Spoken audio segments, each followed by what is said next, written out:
Assalamualaikum warahmatullahi wabarakatuh. Bertemu lagi dengan Ibu Vika Ardila dalam mata pelajaran PPKN.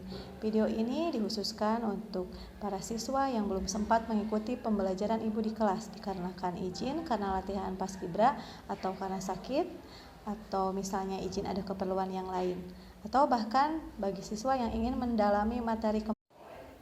Pada bagian ini, kalian akan diajak untuk menelaah makna hak asasi manusia.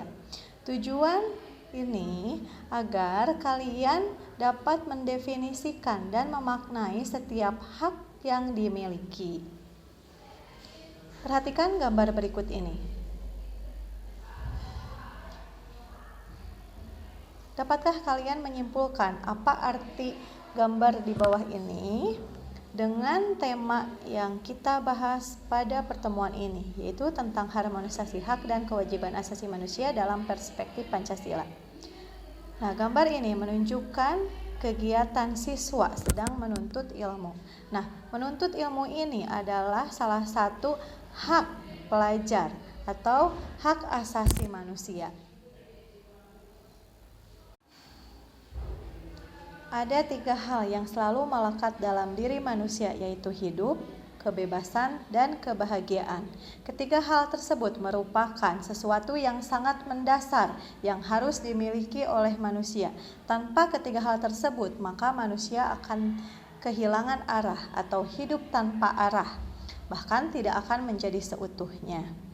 Sesuatu yang mendasar itu disebut hak asasi.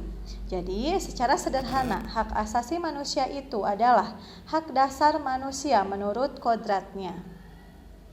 Menurut Undang-Undang Republik Indonesia Nomor 39 Tahun 1999, hak asasi manusia adalah seperangkat hak yang melekat pada hakikat dan keberadaan manusia sebagai makhluk Tuhan yang Maha Esa, dan merupakan anugerahnya yang wajib dihormati, dijunjung tinggi, dan dilindungi oleh negara, hukum, pemerintah, dan setiap orang demi kehormatan serta perlindungan harkat dan martabat manusia.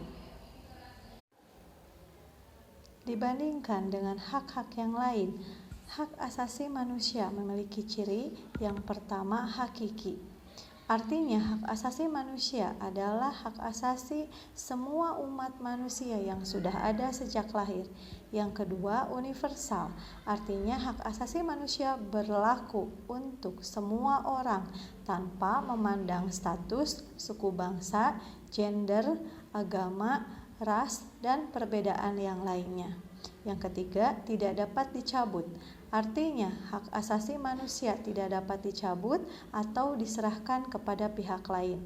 Yang terakhir, tidak dapat dibagi. Artinya, semua orang berhak mendapatkan semua hak, apakah hak sipil dan politik atau hak ekonomi, sosial, dan budaya.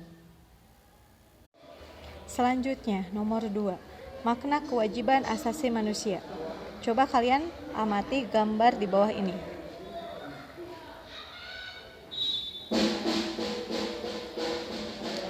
Nah, gambar tersebut merupakan gambar siswa dan masyarakat yang sedang melaksanakan kerja bakti. Kerja bakti ini merupakan salah satu bentuk perwujudan kewajiban asasi manusia.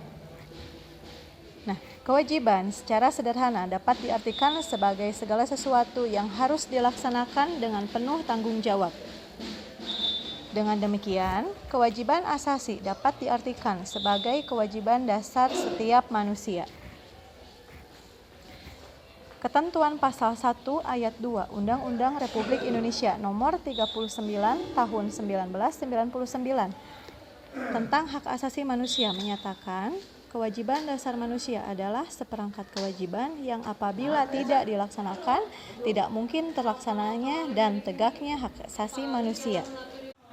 Maka hak dan kewajiban asasi merupakan 2 hal yang saling berkaitan. Keduanya memiliki hubungan kausalitas atau hubungan sebab akibat.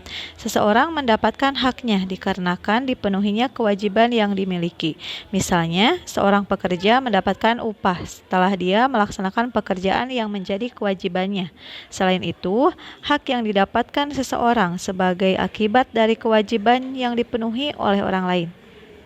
Misalnya, seorang pelajar mendapatkan ilmu pengetahuan pada mata pelajaran tertentu sebagai salah satu akibat dari dipenuhinya kewajiban oleh guru, yaitu melaksanakan kegiatan pembelajaran di kelas. Hak dan kewajiban asasi juga tidak dapat dipisahkan, karena bagaimanapun dari kewajiban itulah muncul hak-hak dan sebaliknya. Akan tetapi sering terjadi pertentangan karena hak dan kewajiban tidak seimbang. Misalnya, setiap warga negara memiliki hak dan kewajiban untuk mendapatkan penghidupan yang layak. Akan tetapi, pada kenyataannya banyak warga negara yang belum merasakan kesejahteraan dalam menjalani kehidupannya. Hal ini disebabkan oleh terjadinya ketidakseimbangan antara hak dan kewajiban. Jika keseimbangan itu tidak ada, maka akan terjadi kesenjangan sosial yang berkepanjangan. Demikian yang bisa Ibu sampaikan pada pertemuan ini.